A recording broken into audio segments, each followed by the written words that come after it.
Pour le responsable iranien, la visite de Donald Trump en Chine, c'était un flop.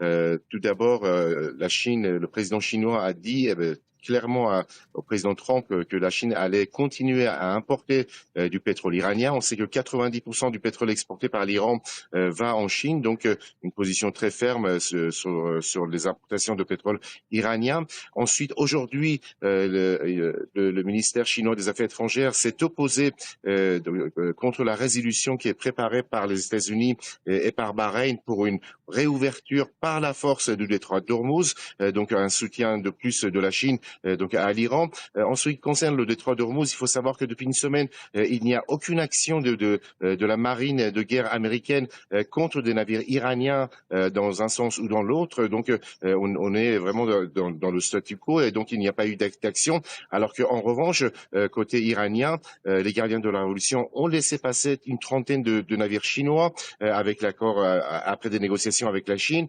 Ce matin, 2 navires indiens ont pu traverser également le détroit, toujours en payant des taxes à chaque fois. Les pays amis peuvent emprunter le détroit d'Ormuz, mais pas question que les pays ennemis le fassent. Ça, c'est une position qui a été répétée encore hier par le ministre iranien des Affaires étrangères. Par exemple, l'Irak a le droit d'envoyer du pétrole, le Qatar un peu, mais pas trop, parce que le Qatar a laissé au début de la guerre ses bases, son territoire et son ciel utilisés par les Américains.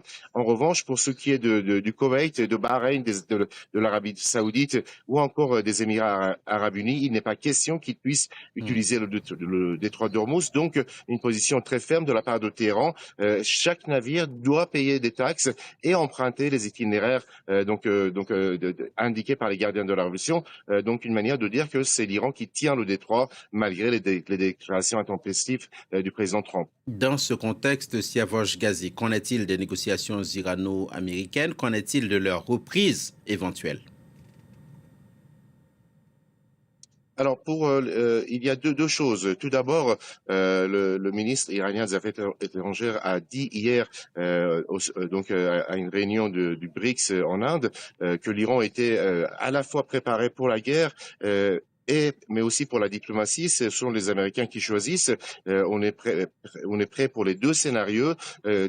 Si les Américains veulent relancer une guerre, on est prêt et on y fera face. En ce qui concerne les négociations, pas question de négocier sur le dossier nucléaire iranien, puisque les Américains, selon Téhéran, ont trahi à 2 reprises la diplomatie en pleine négociation, ont lancé des frappes avec Israël contre l'Iran.